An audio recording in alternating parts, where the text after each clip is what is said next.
بسم اللہ الرحمن الرحیم۔ اردومنٹری کے معزز ناظرین کو السلام علیکم۔ یہ 2 جولائی 1937 کا ذکر ہے جب امیلیا ایئرہارٹ ہاؤلینڈ جزیرے کی جانب پرواز کر رہی تھیں، جو ان کے دنیا کے گرد چکر لگانے کے مشن کے اختتامی مراحل میں سے ایک تھا۔ بحر الکاہل کے اس چھوٹے سے بے آباد جزیرے کے قریب امیلیا نے امریکی کوسٹ گارڈ سے ریڈیو کے ذریعے رابطہ کرتے ہوئے درخواست کی کہ ریڈیو سگنل کے ذریعے طیارے کو لینڈ کرنے کے حوالے سے رہنمائی کریں۔ انہوں نے کہا، ہم یقیناً آپ کے پاس ہیں مگر دیکھ نہیں سکتے، ایندھن بہت کم رہ گیا ہے اور ہم آپ تک ریڈیو کے ذریعے نہیں پہنچ سکتے۔ ہم اس وقت 1000 فٹ پر پرواز کر رہے ہیں۔ یہ ان کا آخری پیغام تھا، جس سے اندیا ملتا ہے کہ وہ اس جزیرے کے شمال مغرب سے جنوب مشرق کی سمت کی جانب پرواز کر رہی ہیں، مگر خود کچھ نہیں بتایا کہ وہ کس سمت کی جانب جا رہی ہیں۔ صبح 8:43 پر ہونے والے اس رابطے کے بعد ریڈیو کانٹیکٹ منقطع ہو گیا اور کسی کو نہیں معلوم ہو سکا کہ آگے کیا ہوا۔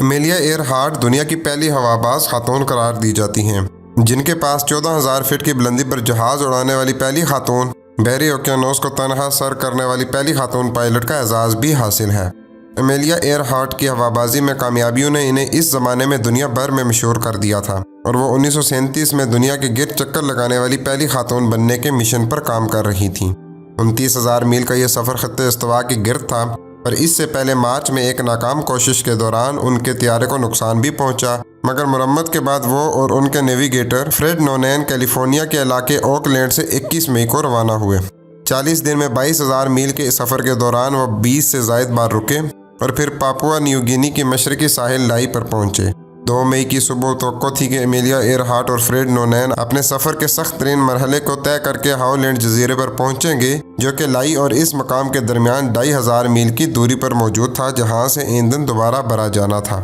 گھنٹوں کی پرواز کے دوران جب یہ مہم ہاؤلینڈ کے قریب پہنچی اور امیلیا ایئرہارٹ نے امریکی کوسٹ گارڈ سے ریڈیو پر رابطہ کیا، تو ایک موقع پر یہ سگنل اتنا طاقتور تھا کہ ریڈیو آپریٹر نے باہر آ کر ڈیک پر جا کر آسمان پر خاتون ہواباز کے طیارے کو دیکھنے کی کوشش بھی کی، مگر یہ طیارہ کبھی ہاؤلینڈ نہیں پہنچا، اور امیلیا ایئرہارٹ اور ان کے طیارے کی تلاش بڑے پیمانے پر شروع ہوئی، اور 2 ہفتے بعد امریکہ نے امیلیا اور فریڈ نونین کو گمشدہ قرار دے دیا۔ امریکی حکام کا موقف تھا کہ یہ طیارہ الیکٹرا امریکی کوسٹ گارڈ کے جہاز سے ریڈیو رابطہ قائم کرنے سے قاصر رہا اور ایندھن ختم ہونے پر سمندر میں گر گیا۔ 82 سال سے اس خاتون ہواباز کی قسمت کے بارے میں جاننے کے لیے مہمات کا سلسلہ جاری ہے، اور گزشتہ 20 سال کے دوران متعدد تحقیقی ٹیموں نے طیارے کے ملبے کو تلاش کرنے کی کوشش کی۔ اس مقصد کے لیے محققین نے امیلیا ایئرہارٹ کے آخری ریڈیو ٹرانسمیشن اور الیکٹرا کے ایندھن سپلائی کا تجزیہ کرنے کے بعد تلاش کے علاقے کو سمندر میں 630 اسکوائر میل تک محدود کر دیا۔ کچھ کا ماننا تھا کہ امیلیا ایئرہارٹ اور فریڈ نونین شمال کی جانب مارشل آئی لینڈ کی جانب بڑھے تھے، جہاں طیارہ گرا اور جاپان نے انہیں پکڑ لیا، جو اس وقت علاقے پر قابض تھا۔ یہاں تک کہ عینی شاہدین کا بھی دعویٰ ہے کہ انہوں نے امیلیا ایئرہارٹ کو سائی پین کے جیل خانے میں دیکھا، مگر اس کی تصدیق کے لیے ٹھوس ثبوت موجود نہیں تھے۔ The international group for historic aircraft recovery یعنی ٹیگار کا ماننا ہے کہ طیارے نے جنوب میں فونکس آئی لینڈز کی جانب پرواز کیا اور نکو مارورو نامی جزیرے پر اترا، جہاں وہ کئی دن یا ہفتوں تک بے یار و مددگار رہنے کے بعد دنیا سے گزر گئی۔ ٹیگار کی جانب سے متعدد مہمات اس جزیرے پر بھیجی گئیں، اور وہاں ایک کیمپ سائٹ اور متعدد چیزوں کی باقیات کو بھی دریافت کیا گیا، اور ایک مقام پر 13 انسانی ہڈیاں بھی 1940 میں اس وقت ملیں جب یہ جزیرہ برطانوی کنٹرول میں آ گیا۔ ان ہڈیوں کو معائنے کے لیے کیریباتی کے دارالحکومت تاروا بھیجا گیا، جہاں ڈاکٹر لینڈسے آئزک نے اس کا جائزہ لیا، اور پھر یہ ہڈیاں فجی بھیج دی گئیں، جہاں ڈاکٹر D.W. ہیڈلیس نے بھی ان کا معائنہ کیا۔ دونوں ڈاکٹروں کا کہنا تھا کہ یہ ہڈیاں کسی مرد کی ہیں، اور بعد ازاں یہ ہڈیاں پر اسرار طور پر غائب بھی ہو گئیں، مگر ڈاکٹروں کی رپورٹس موجود رہیں۔ جولائی 2017 میں ٹیگار اور نیشنل جیوگرافک سوسائٹی نے 4 فرانزک شواہد سونگھنے والے کتوں اور ماہرین کی ایک ٹیم کو نکو مارورو جزیرے پر بھی بھیجا تاکہ دیکھا جا سکے وہاں مزید ہڈیاں موجود ہیں یا نہیں۔ خصوصی طور پر تربیت یافتہ کتوں کو انسانی باقیات کی بو کو سونگھنے کی تربیت دی گئی تھی، اور جیسے ہی یہ ٹیم اس مقام پر پہنچی تو وہ کتے الرٹ ہو گئے، مگر ٹیم کسی بھی قسم کی ہڈیوں کی باقیات تلاش نہیں کر سکی۔ تاہم انہوں نے زمین کے نمونے لے کر انسانی DNA کے تجزیے کے لیے بھیج دیے۔ نئی تحقیقی رپورٹس میں 1940 میں ملنے والی ہڈیوں کے حوالے سے کہا گیا کہ وہ اب بھی ویران جزیرے میں پھنسنے کے خیال کی تصدیق کر سکتی ہیں، اور 2018 کے فرانزک تجزیے میں بھی ماضی میں سامنے آنے والی ڈاکٹروں کی رپورٹس کے متضاد نتائج سامنے آئے۔ فرانزک ماہر رچرڈ جینٹس نے تصاویر اور امیلیا ایئرہارٹ کے ملبوسات کے مضامین میں سے ہڈیوں کے تجزیے کی جانچ پڑتال کرنے کے بعد نتیجہ نکالا